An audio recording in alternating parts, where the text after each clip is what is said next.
Good evening, students. I am your Pralay. In today's lecture video, we are going to know about the universe of poetry. Universe of poetry.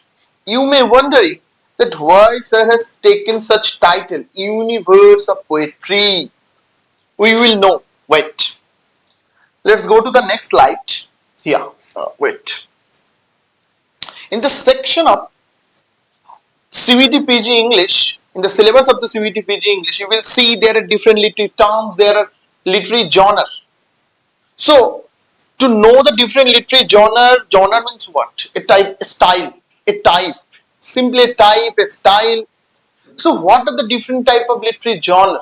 Different type of literature has been written out throughout the history of English literature, even in another literature as well, in Hindi, in Bengali, in Tamil literature, almost in every literature, there are mainly two dominant form of writing. One is poetry, another one is prose. One important question for you, that what is the most oldest form of writing, poetry or prose? Please memorize it, please try to remind it, please go to your basic and try to understand that, please try to remind, rather I say, that what is the most oldest mode of writing, poetry or prose? Of course it is poetry. If you check literature of ours as well, means Indian literature. Indian literature means in Sanskrit, in Tamil, you will find, what you will find? You will find that poetry is the oldest mode of writing. Just think about Ramayana, Mahabharata. These two epic are written in the form of poetry. Even the slokas of Veda, the lyrics of Veda, we are calling it lyrics. So Vedas are also written in the form of poetry, not in prose. Prose is a later development.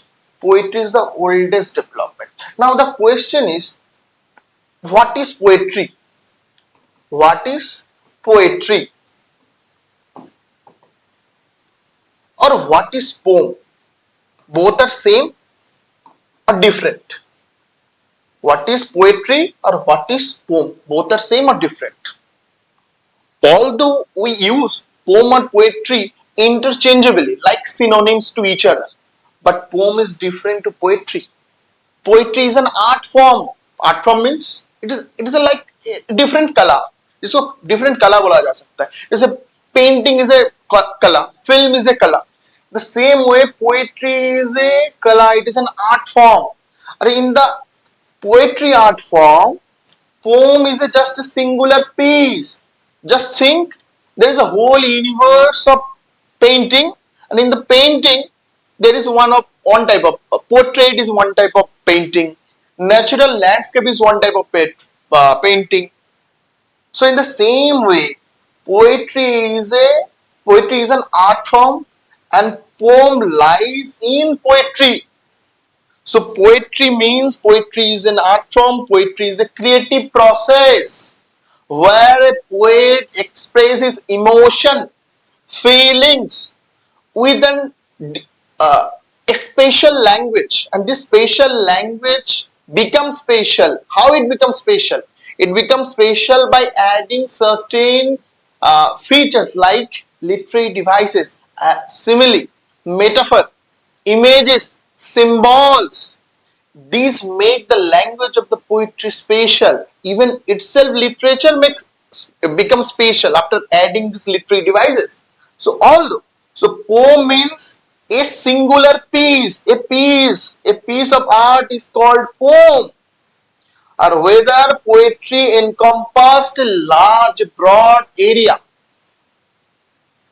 I hope you are getting my point, that poetry is an art form, poetry is a creative process where poet expresses emotion, whether it is very personal emotion or objective emotion, both expressed, and it was transformed in the form of language by adding some literary devices.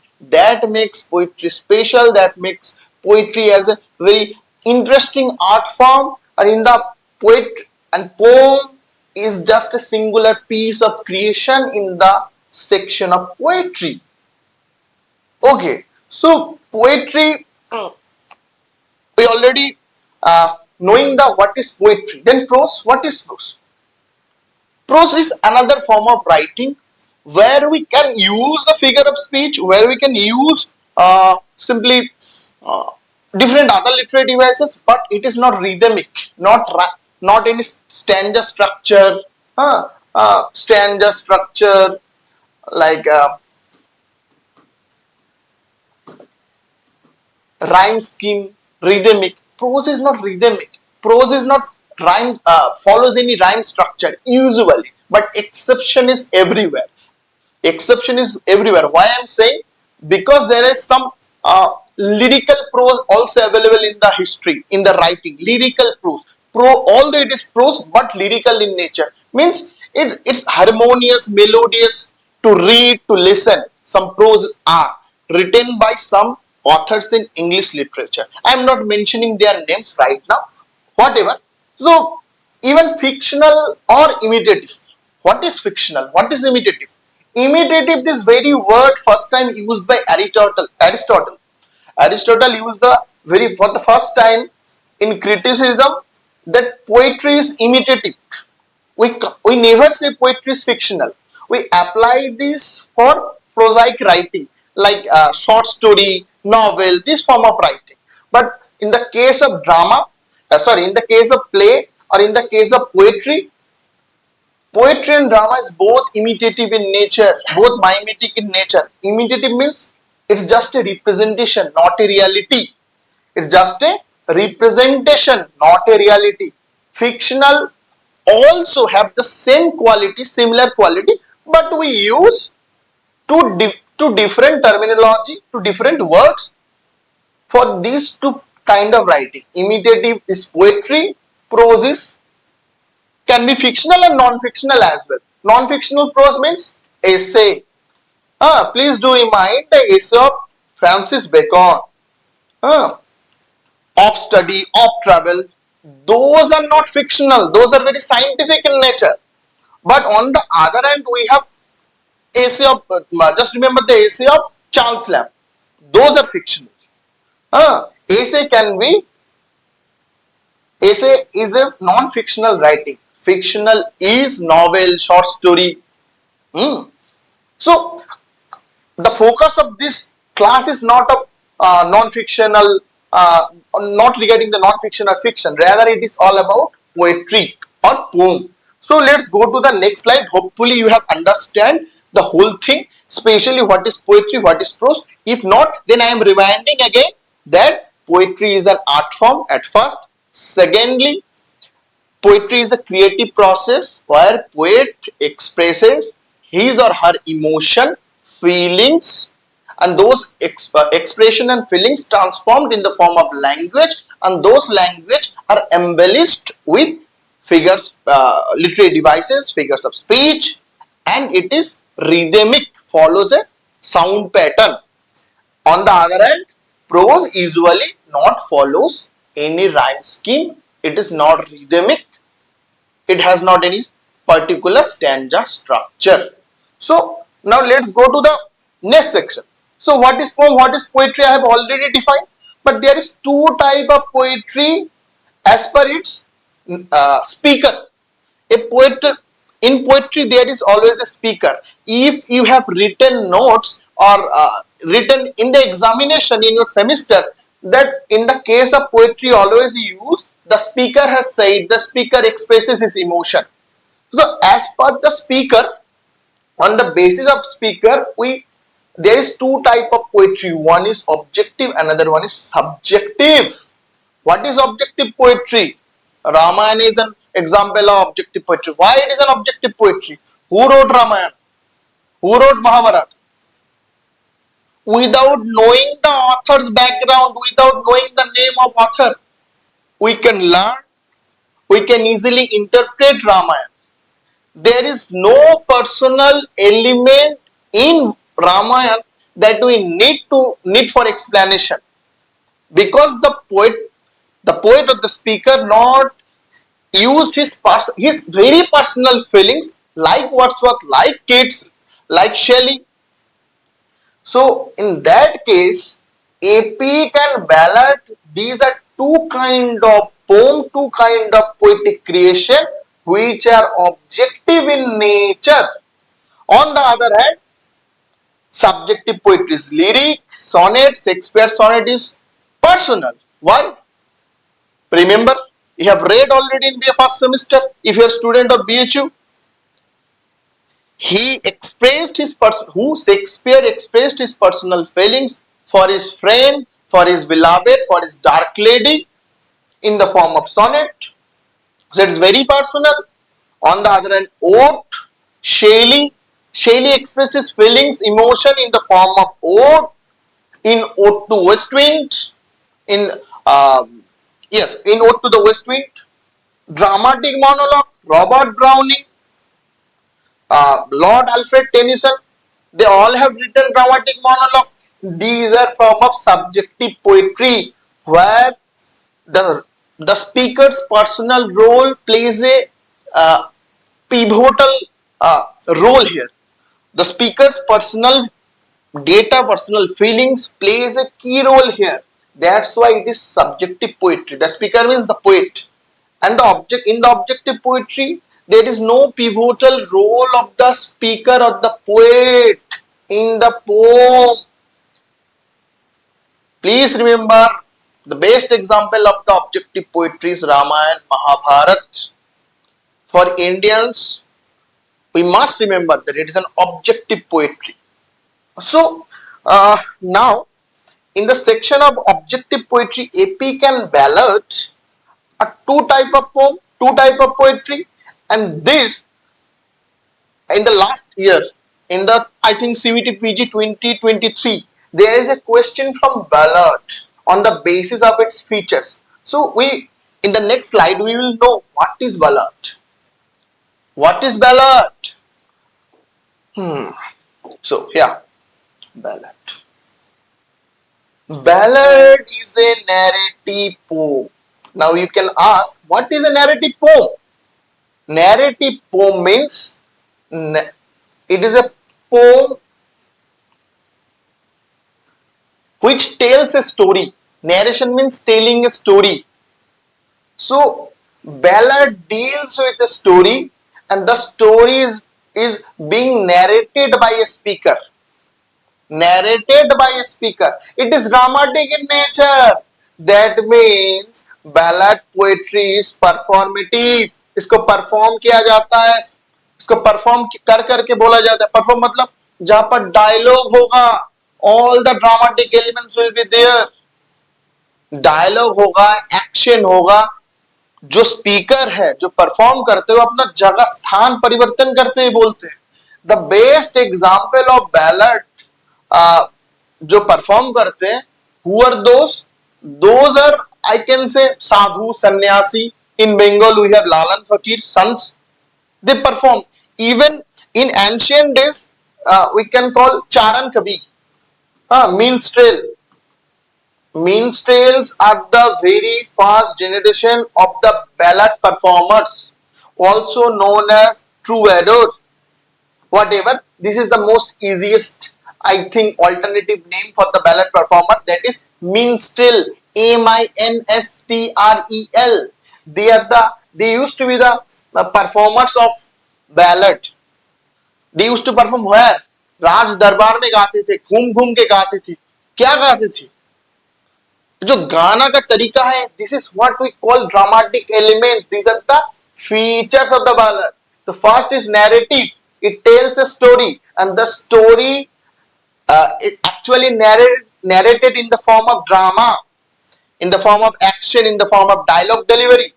Conversational, obviously, when it is dramatic in nature, when there is a dialogue delivery, exchange of dialogue, the ballad must be conversational. Yes, dialogue is the prime feature. Next, impersonal. जो कुछ भी बयां कर रहा है story के द्वारा, वो पर्सनल स्टोरी नहीं है, that is an impersonal story. अब कोई भजन गा रहा है, भजन पर्सनल नहीं होता है, bhajan is universal, bhajan is impersonal, चाहे कोई भी भजन गाए, कीर्तन गाए, bhajan kirtan is one of the form of we can say ballad. Bhajan kirtan, bhajan होता है, कीर्तन होता है, एक टाइप का बैलेट का फॉर्म है, सेम परफॉर्म किया जाता है। उसमें क्या परफॉर्म किया जाता है? गाया जाता है, कोई हारमोनियम लेके गाते हैं, इम्पर्सनल होगा, कोई सब्जेक्टिव एलिमेंट नहीं होगा। Then one of the species of folk song, it's called is one of the species of folk song. Why? Because if we, okay, wait, I will tell it why it is called one of the species of folk song. In the form of a song, in the form of a song it is performed. So here we will know in this section, wait, different types of ballad. There are types of ballad. What are those types? One is literary ballad. Literary ballad.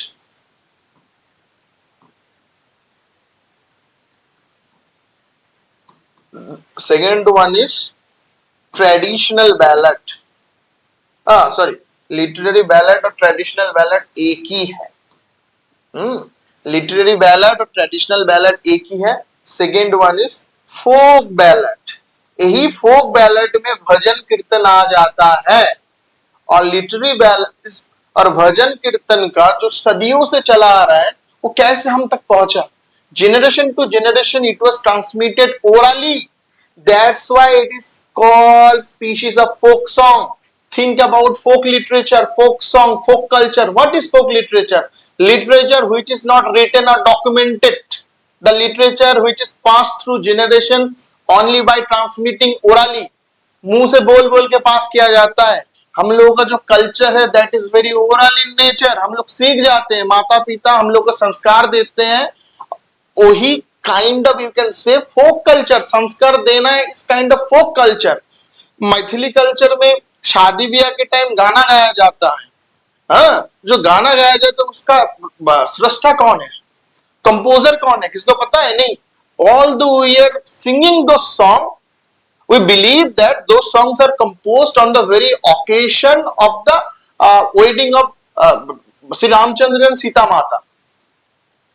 लेकिन इसका कोई proof नहीं है, generation से generation आ रहा है कि हम लोग मानते हैं तब से पैदा हुआ।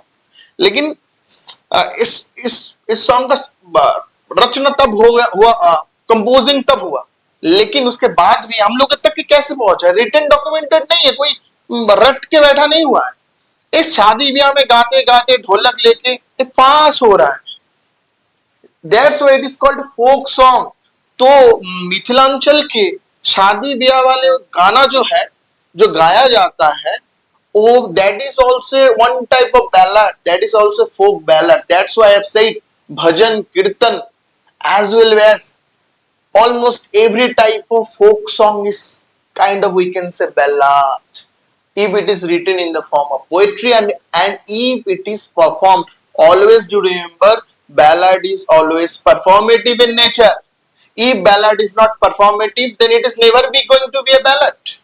So literary ballad का एक ऑथर होता है जिसका नाम हम लोग जानते हैं, लेकिन ये फोक बैलेड का ऑथर कौन होता है कोई नहीं जानते। Who is the composer of folk ballad? We don't know. But in the case of literary ballad, we know. For example, we have the best example of Samuel Taylor Coleridge. Coleridge has written the rhyme of Ancient Mariner.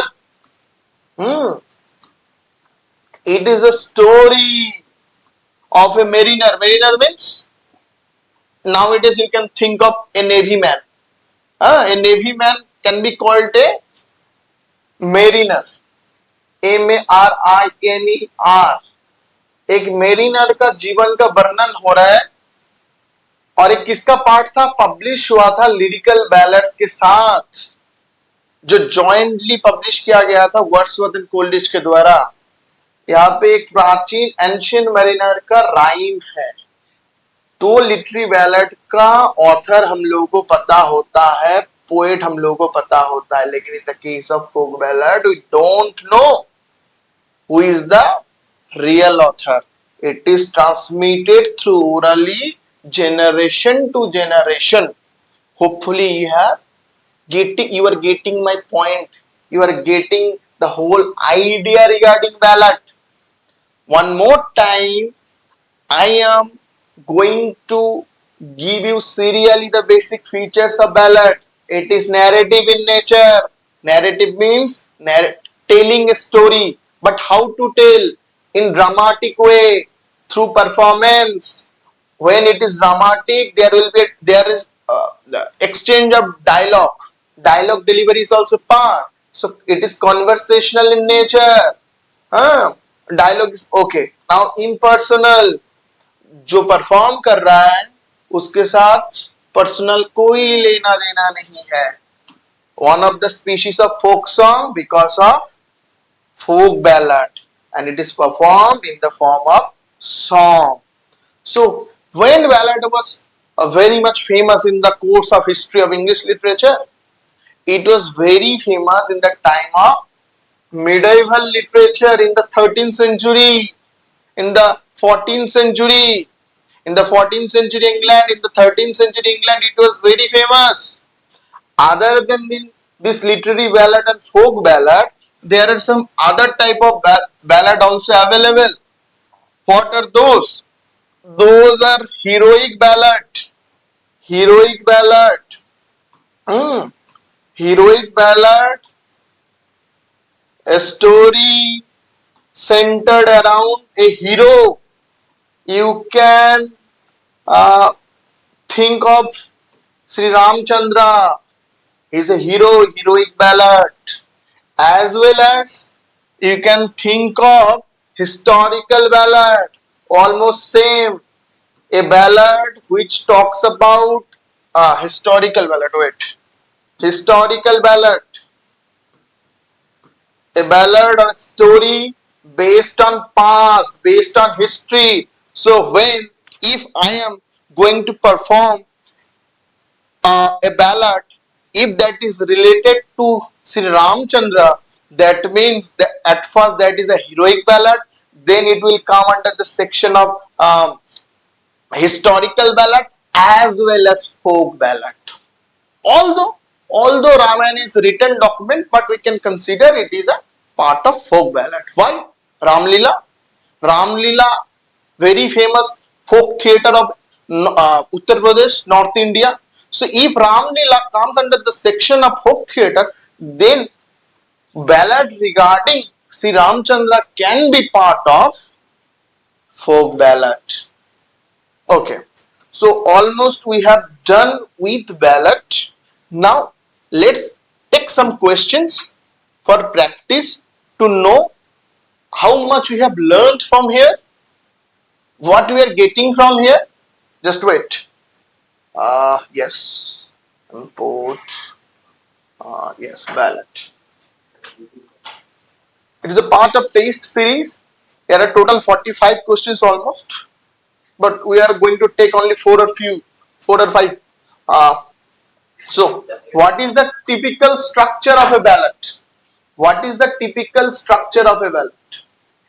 Ballad is written in the form of sonnet. Option number B.